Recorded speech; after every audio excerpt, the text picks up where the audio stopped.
There was another animal I wanted to ask you about. Oh, penguins. Now, we assume, I think, with those of us who don't know anything beyond what the average person gathers about animals, that almost all animals can, of course, tell each other apart by sex. There seems to be some problem there with our friend the penguin. Well, that's absolutely true.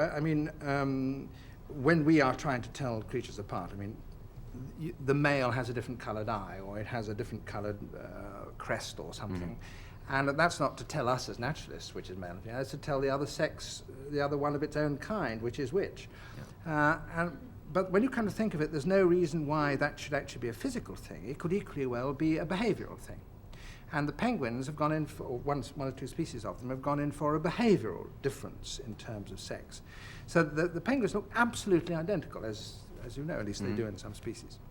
And what happens at mating time, breeding time, is that a penguin will pick up a pebble, and the mere fact that he's picked up a pebble means that he's a male.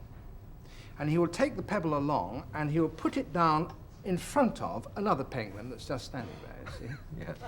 Yeah. And if it's a female who's already got a mate, she just looks like this.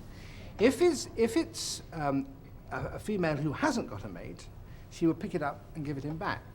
And if it's another male, he gets a terrific clout across the backside.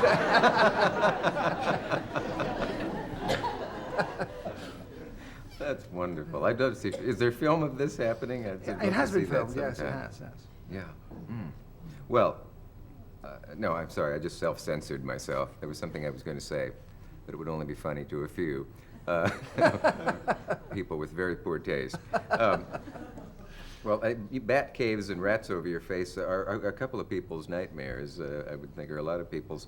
But in fact, in your terms, what has been the most dangerous situation you've been in where you really might not have come home? Yeah, I think really only once, and that, like all these things, it's your own foolishness. As I was saying earlier, my own stupidity. Back in the 50s, I wanted to get to a very small island in Indonesia, where there's a strange creature called the Komodo dragon, the biggest lizard in the world. Yeah. And the story was a chapter of lunacies. We arrived, in the 50s it was very difficult to get to there, and we arrived on an island called Flores, and the Dutch airline pilot who put us down said, I certainly wouldn't stay here, he said, for 6 months. And I said, oh no, we're only going to here for a few weeks. No, he said, I've just seen the airfield and the rains have come. We won't be coming in for 6 months. So we were stuck for 6 months. Ooh. He said, if we, and then we got on a boat, and we started sailing west. And the captain, the first night, the captain, it was just one man and two boys, put us on a coral reef. And I'm no sailor, but I knew that was wrong. I said, hey, we're on a coral reef. He said, oh, it doesn't matter, we're sleeping. And it was a small sailing boat. So I pushed us off the coral reef. And then eventually I said to him, how long will it be before we get to the Komodo? And he said, Tita Tau, which means I don't know. So a terrible thought occurred to me. And I said, you have been there before, haven't you? And he said, Belum. And I didn't know what Belum meant. I had to go down to the hold of the boat and find my little Indonesian dictionary and leaf through it, and it said, not yet. So I said, well, do you know where it is? No. So I said, all right, well, I will navigate. And so I had an airline map in which Komodo was the size of a full stop. And the islands of Indonesia, as you know, are like a necklace strung across east to west. And I came to the place where I thought we should turn left, as it were. And anybody who's any kind of a sailor would know that if you've got that string of islands, there's bound to be a terrible tidal race between those islands. And I turned left, and there was a half a gale behind us, thank God, because we were suddenly in a whirlpool. And you know these sort of Victorian drawings of whirlpools where people are actually looking down the holes in the middle of the sea. It was like that. It was extraordinary. Vortex time. That's right. and me and Charles Lagos, who was the cameraman with me, spent, I think, about 5 hours trying to get up. We went from one reef to a whirlpool and from whirlpool to a reef, and before we eventually got off. And that was the time when I really thought that we'd had it.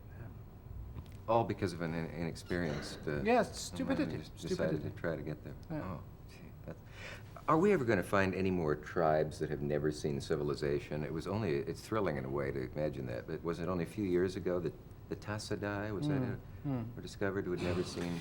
Depends how you define a tribe, really. I think there are still communities who have not seen Europeans before, probably in central New Guinea, probably in central Brazil, just small groups, not very big groups. I once was fortunate enough in a sort of glamorized way, I mean in a childish way, I thought it would be very exciting to go where no white foot had trod and meet people who had never seen Europeans before. And I did that in New Guinea, and it is very strange. It's a most extraordinary thing that these people come along and they look at you, and they really have never seen anything like you before, and they have never seen things your clothes and so on. Yeah. Can't imagine that, to be with another human being who has nothing, no frame of reference in common with but you. the interesting thing, and the reason why I'm particularly interested in, is you see, there you are, they have no common thing at all, except, of course, humanity. And the common humanity are, they may not have a word, they may not have a piece of knowledge that's in common with you about your own culture, but in fact you can communicate within minutes. And why? Because this is the most communicative thing in the whole natural world. I mean, what you do with your eyebrows, what you do with your mouth, what you do with the way you smile, you can judge whether a person's telling lies, you can judge whether a person's being honest, you know a great deal about his temperament, you can tell you whether he's agreeing with you or disagreeing with you, entirely by what goes on here. And that's why it's interesting to meet people who can't speak. And those are universal. Has anyone ever explained why a smile is a smile? I mean, Yes. does something happen inside the body? It's voluntary, isn't it, to widen the mouth more or less, or is it? No, well, I mean, it's, you can do it because, as we know, they're forced smiles. And it's surprising how you can detect when the smile is a false one. But there is, what it is you can see an earlier stage in chimpanzees in which what's called a play face. With chimpanzees, when they placate, if a junior chimpanzee is being placating, as it were, a senior one and say, no, I didn't really mean to take your banana, he will put on a play face. He will actually, smile. yes, he shows this teeth. And there's good reason to think that much of our gestures, they're not inherited from chimpanzees because we aren't descended from chimpanzees, but they are analogous to them.